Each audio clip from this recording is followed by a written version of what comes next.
Hello friends, today we will discuss second equation of motion by graphical method. So for deriving s equals to ut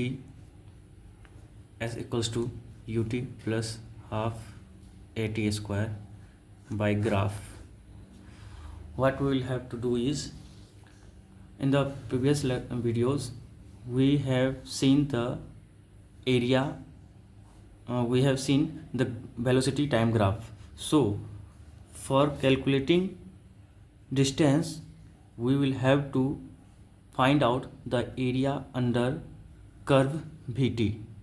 So this is the curve, suppose AB. Suppose object is moving with an initial velocity u, and then after time t it will attain some velocity v, final velocity v, because it has acceleration a. So area under curve AB will give us distance. Okay, taking t on time x-axis, and area should be on the x-axis, because AB also make area here, this triangle's area AEB. This will not give us the distance.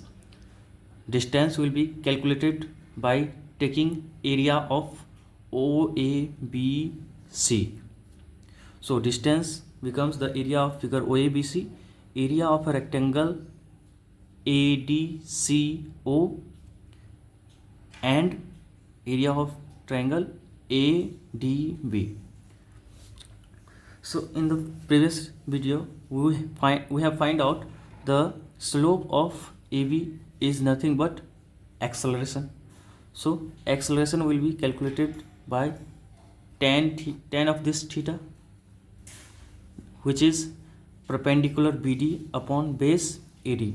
So here AD is nothing but same as this distance, which is represented here by t.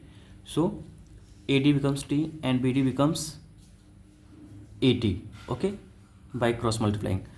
So here area of rectangle is nothing but t into this distance ut, and the area of rectangle triangle ABD is nothing but the half of this rectangle, because diagonal of this triangle divides the area into two equal parts.